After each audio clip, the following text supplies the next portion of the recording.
Hey listeners, this is Ben, the Amateur Exegete, and you're listening to episode 21 of Bible Study for Amateurs. Today's episode is, Hey Jude, verses 1 and 2.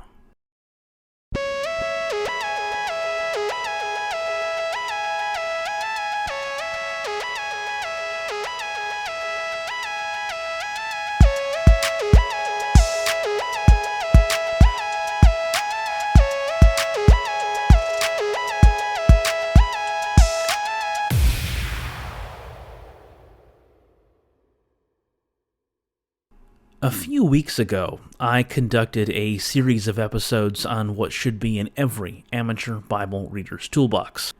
Things like the HarperCollins Study Bible, the Jewish Annotated New Testament, the Women's Bible Commentary, and more. Hopefully, both of my listeners found this helpful, and perhaps one of them set out to acquire a couple of the volumes I mentioned. In light of those episodes, I thought it would be interesting to do a series looking at a text from the Bible utilizing the resources in my amateur toolbox. The text we will be examining is the New Testament epistle of Jude. To begin with, let me read to you the first two verses of the letter from the New Revised Standard Version. Here we go.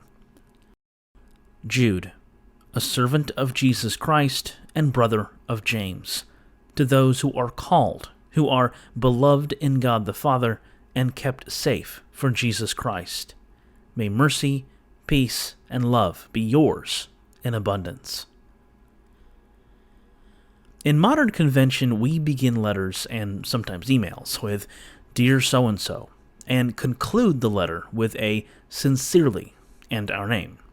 But ancient letters, observes Neil Elliott in his notes for Romans chapter 1, verses 1 through 7 in the New Oxford Annotated Bible, typically began with the sender's name, and then the recipient's name, and then a greeting. We have direct evidence for this in the New Testament itself, in the form of the letters attributed to Paul, to James, and to Peter. But just what kind of letter is the letter of Jude? Whereas Paul wrote to specific communities, like those in Thessalonica, or Corinth, or Rome, this letter is addressed to those who are called, who are beloved in God the Father, and kept safe for Jesus Christ. Who in the world could that be? As Richard Wauckham notes in the HarperCollins Study Bible, we do not know to which churches it was originally written.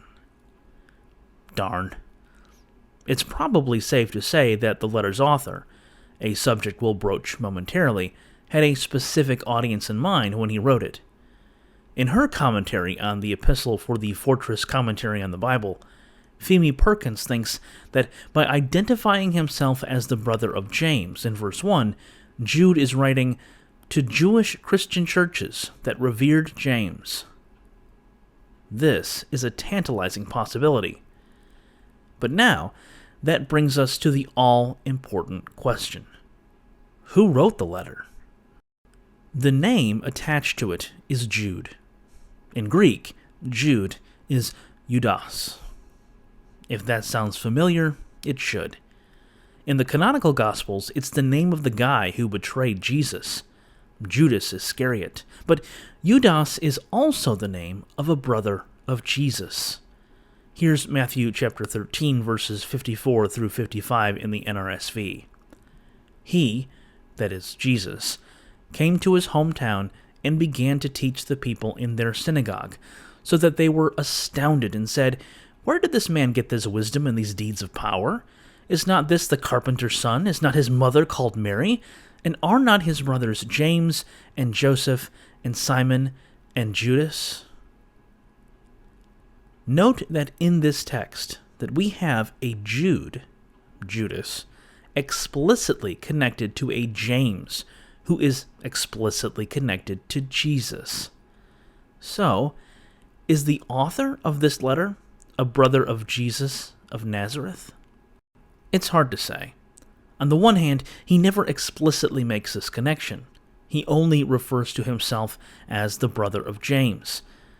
But as Richard Bauckham points out, the fact that he doesn't explain which James suggests that it is a prominent one, probably the James who was a prominent leader of the Christ followers in Jerusalem, mentioned by Paul in his letter to the Galatians as well as in the 2nd century Acts of the Apostles.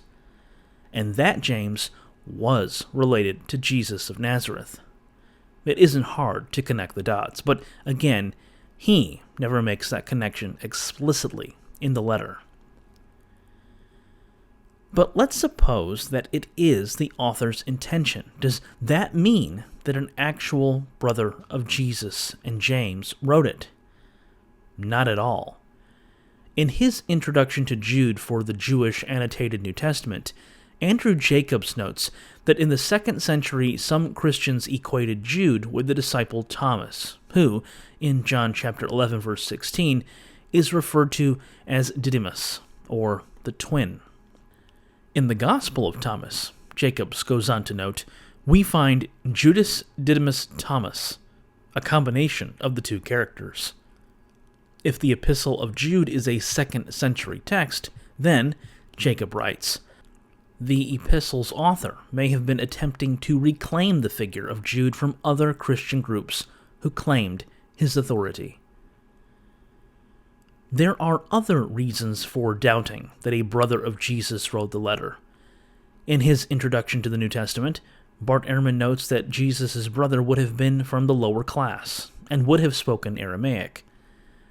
This letter, however, is written in Greek, and its author was familiar with a range of literature, not only the Septuagint, the Greek translation of the Hebrew Bible, but also apocryphal Jewish works like 1st Enoch. Additionally, Letitia Guardiola-Sayans writes in her contribution to the Women's Bible Commentary that the reference to the faith in verse 3 as something that is passed down from believer to believer suggests a later development in the early church. So it doesn't seem likely that a Galilean relative of Jesus wrote the letter ascribed to him. Rather, someone took on the authorial role of Jude, complete with its association with both James and Jesus, to pen a letter, the contents of which were intended to convey a warning against abandoning the Christ-following movement, a subject we'll consider as we get deeper into the letter. That's all the time we've got this week. See you next time, and remember, in the words of Richard Elliott Friedman, one does not need to deny what is troubling about the Bible in order to pay respect to what is heartening. Thanks for listening.